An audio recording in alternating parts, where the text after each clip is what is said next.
안녕하세요. 학생 여러분. 만나서 반갑습니다. 사회 2단원, 3소단원, 지속 가능한 지구촌에 대해서 학습을 하고 있습니다. 자, 오늘의 학습 주제는 18차시 환경을 생각하는 생산과 소비 생활을 알아보기라는 학습 주제로 공부를 해보도록 하겠습니다. 교과서는 147쪽에서 149쪽이 되겠습니다. 수업 목차를 살펴보겠습니다. 첫 번째 활동은 과자를 생산하는 그러한 과정에서 발생하는 생태계 파괴. 그 다음에 두 번째 활동은 친환경 제품들. 그리고 세 번째 활동은 친환경 상품의 생산과 소비 과정에 대해서 알아보는 그러한 활동을 하도록 하겠습니다. 자, 교과서 147쪽입니다. 먼저 교과서를 살펴보기 전에 과자와 관련된 동영상을 한번 시청해 보도록 하겠습니다. 과자의 또 다른 얼굴이라고 되어 있네요. 재미난 실험을 통해 일상 속 과학을 탐구해보는 오늘의 과학실 시간입니다. 바삭한 식감을 위해 과자를 만들 땐 기름에 튀기곤 하죠. 혹시 기름이 많은 과자를 땔감 대신 사용할 수도 있을까요? 지금 바로 확인해 보시죠. 언제 먹어도 맛있는 과자. 그런데 과자를 먹다 보면 손에 기름이 묻곤 하죠. 자, 이렇게 기름이 많은 과자를 현미경으로 보면 뭐가 보일지 궁금해지는데요. 현미경으로 보니 과자 표면은 울퉁불퉁하고 구멍이 숭숭 나 있는데요. 과자에서 기름이 새어나오는 모습도 볼 수 있네요. 과자 속에는 얼마나 많은 기름이 들어있는지 눈으로 직접 보여드리도록 하겠습니다. 과자를 잘게 부숴 차교기에 넣고 4종류 과자에서 기름을 짜냈습니다.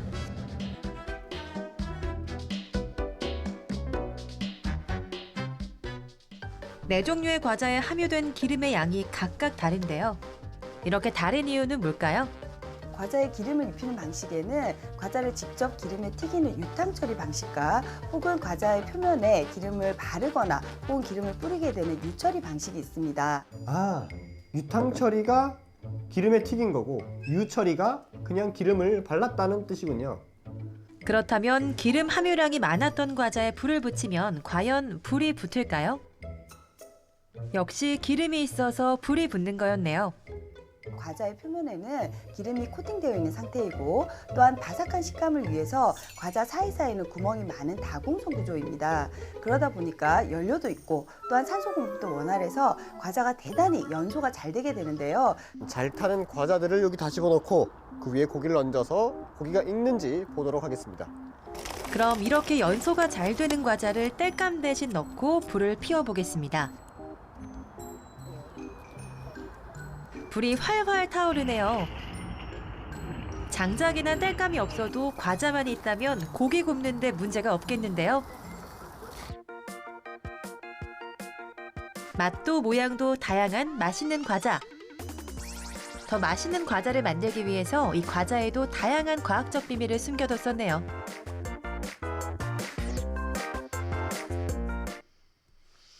네, 과자에는 이젠 기름이 있다는 것을 알 수 있었죠. 요즘에는 스팀 교육이라고 해서 융합 교육이 굉장히 중요한데 네, 잠시 전화가 와가지고 잠깐 끊었는데, 자, 요즘에는 융합 수업, 즉 스팀 수업이라고 해서 이제는 다양한 교과목끼리 연계하는 게 중요해진 그런 시대가 되었어요. 그래서 지금 우리가 사회를 배우고 있지만 과학적 그러한 것들을 알 수 있는 동영상을 한번 갖고 왔습니다. 과자에는 이 다공성 구멍들이 있기 때문에 연소가 잘 된다고 했어요. 그렇죠? 산소가 있고 또 불에 잘 이렇게 탈 수 있는 기름 성분도 있고 하니까 잘 타겠죠. 그렇죠? 자, 그래서 교과서 147쪽을 보도록 하겠습니다. 과자를 생산되는 과정에서 발생하는 생태계 파괴인데, 자, 사진을 보면 4가지의 사진이 있어요. 그래서 평소에 우리가 쉽게 살 수 있는 과자, 그다음에 과자 생산에 필요한 팜유, 그러니까 과자 성분을 잇는 기름이 바로 팜유라고 하는 기름 성분이었어요.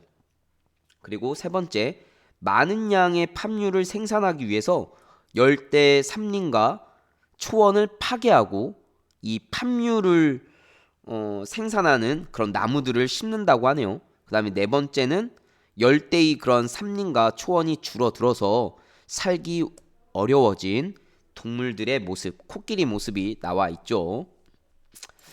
그래서 이와 관련된 짤막한 영상을 한번 보도록 하겠습니다. 우리가 평소에 쉽게 살 수 있는 과자를 만들 때 팜유가 사용됩니다. 팜유는 기름야자 열매의 과육에서 나오는 식물성 기름으로 라면, 과자 등의 식료품과 화장품에 많이 사용됩니다.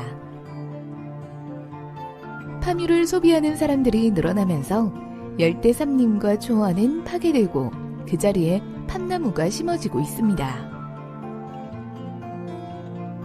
열대 삼림과 초원이 사라지면서 그곳에 살고 있던 코끼리 등 야생동물은 살 곳을 점점 잃어가고 있습니다. 네, 이런 야생동물들이 멸종하게 되면 결국에는 인간도 살아갈 수 없는 그런 환경이 됩니다. 그렇기 때문에 우리가 환경을 생각해야 되고 동물과 인간이 서로 조화롭게 살아가는 방법에 대해서 계속적으로 연구를 해야 되는 거죠.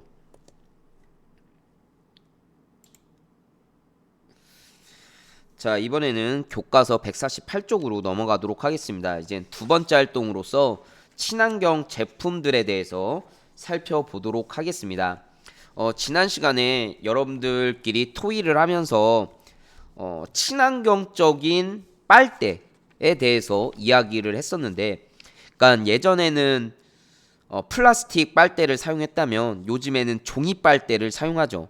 또는 과자로 만든 그런 빨대를 이용하고 있습니다. 그래서 음료수를 다 먹으면 나중에 그 빨대인 과자도 먹어서 다 먹는 거죠. 쓰레기를 만들지 않는다는 거예요. 그래서 교과서 148쪽에 보면 친환경 숟가락이 나오는데 이것도 마찬가지인 거죠.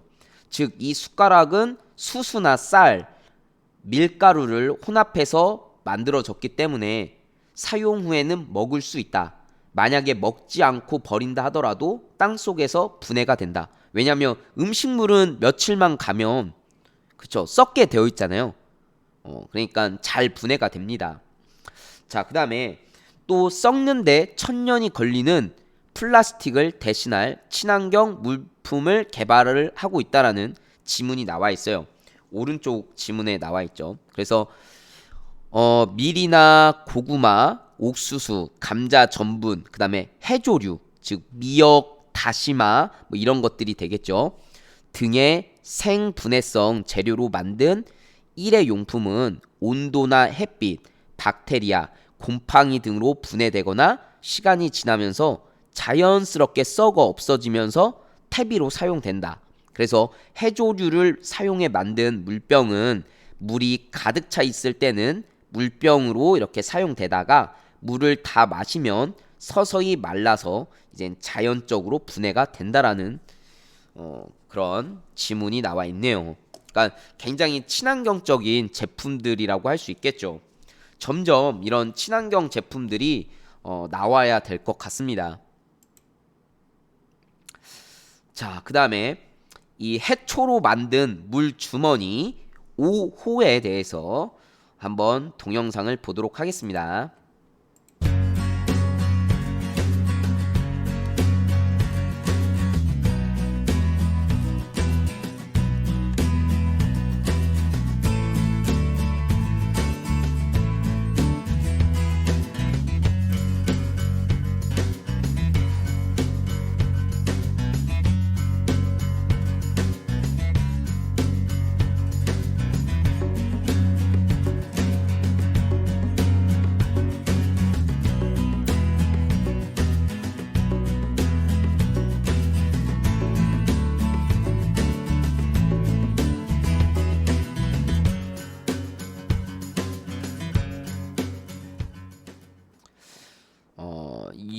굉장히 그 기발한 제품 같아요. 그래서 이 해조류로 만들었기 때문에 이렇게 입에 터트려서 다 먹는다는 거죠. 우리나라에서도 이런 것들이 빨리 좀 상용화가 되어서 좀 환경적으로 오염되는 그런 플라스틱 물병을 덜 사용했으면 좋겠습니다. 자, 그 다음에 교과서 149쪽에 보면 친환경 상품의 생산과 소비 과정에 대해서 나오고 있어요. 그래서 우리가 한동안 1인 1닭 그쵸? 해가지고 한 사람당 하나의 치킨을 먹어야 된다 뭐 이런 얘기가 있었던 것 같은데 생각보다 많이 먹죠. 우리가 달걀 후라이라든가 달걀찜, 뭐 계란찜 이런 것들도 먹고 또 여름철에는 닭백숙을 이렇게 많이 먹기도 하고 그 다음에 야식으로 가장 많이 먹는 치킨 그쵸?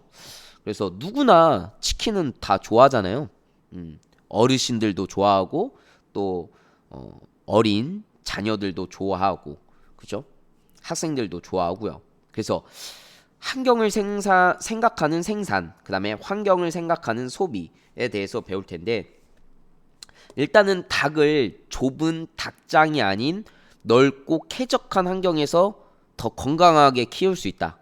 이거는 닭이 스트레스를 안 받기 때문에 더 이 닭고기를 먹을 때 좀 더 뭐 나쁜 호르몬이 발생이 안 되겠죠. 그쵸? 그 다음에 닭이 건강하기 때문에 병에 걸리지 않도록 항생제를 맞을 필요가 없다. 그쵸? 아무래도 닭이 스트레스를 받지 않으니까 병에 걸리지 않을 거고 또 건강하기 때문에 이런 뭐 항생제를 맞을 필요가 없으니까 먹는 소비자 입장에서도 굉장히 좋고 또 생산자도 뭐 닭이 AI 조류 독감이는가요? 이런 것들 안 걸리니까 더 좋겠죠. 닭의 배설물을 흙과 함께 처리해 퇴비로 즉 거름으로 활용할 수 있기 때문에 환경 오염을 줄일 수 있다. 그렇죠? 굉장히 친환경적인 상품의 생산 과정이라고 볼 수 있겠습니다. 그 다음에 반대로 소비 과정도 한번 살펴보면 무항생제 농림축산식품부에서 이렇게 무항생제라는 마크를 달아주는 거죠.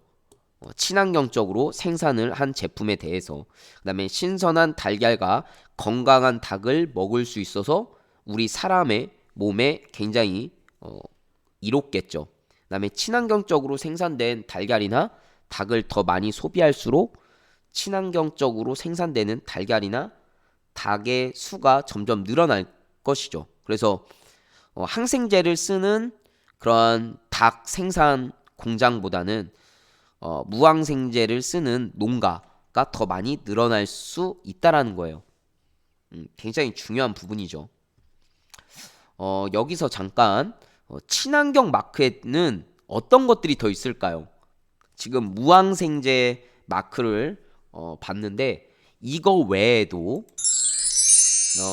환경 표지 제도 인증 마크 그래서 제품을 생산하고 소비하는 과정에서 오염물질을 적게 배출하고 자원을 절약할 수 있는 제품임을 인증하는 마크라고 합니다.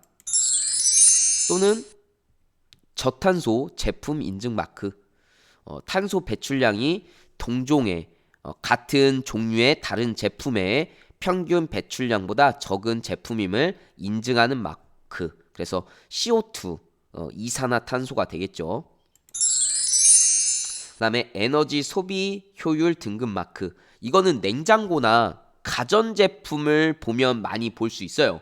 냉장고나 뭐 그 다음에 에어컨, 선풍기 이런 것들에서 많이 볼 수 있는데 과도한 에너지 소비를 줄이려고 에너지를 많이 소비하는 제품의 효율 등급 표시를 한 마크 또는 우수 재활용 제품 인증 마크 해서 섬유, 목재, 플라스틱 등의 재료로 만든 제품 중에 재활용 원료를 사용해 만든 제품임을 인증하는 마크 그래서 친환경 제품을 생산할 수 있는 기술력 여부도 심사한다고 하네요. 그래서 이런 마크가 잘 있는지 소비자로서 꼼꼼하게 살펴보고 그 다음에 제품을 골라야 되겠습니다. 자, 마지막으로 이제 교과서 149쪽 하단에 환경을 생각하는 생산과 그다음에 소비 활동은 우리의 건강과 환경을 지킬 수 있다. 또한 자원을 절약하고 환경 오염을 줄임으로써 지속 가능한 미래 발전을 이룰 수 있다라고 나와 있습니다. 또 친환경적 소비 실천에는 어떤 것들이 있을까요? 자, 예를 들어서 친환경 제품을 구매하는 거죠. 아까 전에 그런 마크들 무항생제 또는 무농약, 그다음에 CO2, 탄소, 저탄소 배출 인증 마크 이런 것들을 보고서 물건을 구매해야 되겠습니다. 그다음에 근처에서 생산되는 먹거리, 즉 로컬 푸드라고 하는데 우리 집까지 오는데 먼 거리에서 오면 굉장히 온실가스 배출량이 늘어나는 거잖아요. 그렇기 때문에 근거리에서 생산되는 이런 로컬 푸드를 골라서 사 먹는 것도 친환경적인 소비 실천 방법이라고 할 수 있겠습니다. 또는 제철 식재료를 구매해서 먹는 거죠. 왜냐하면 온실에서 재배되는 것은 그만큼 탄소 배출량을 증가시키거든요. 예를 들어서 딸기는 봄에 나오는 건데 겨울에 딸기를 먹는단 말이죠. 그러면 이 딸기가 이 온실 이런 데서 재배가 되는 거잖아요. 그러니까 탄소 배출량이 더 많이 증가된다고요. 그렇기 때문에 웬만하면 우리가 제철 그러한 과일이나 음식을 구매하면 이것도 친환경 적인 소비 활동이 되겠습니다. 자, 이번 시간에는 이제 환경을 생각하는 생산 활동과 소비 활동에 대해서 알아보았습니다. 다음 시간에는 빈곤과 기아 문제를 해결하기 위한 노력을 조사해보는 시간을 갖도록 하겠습니다. 자, 오늘도 시청해 주셔서 감사합니다.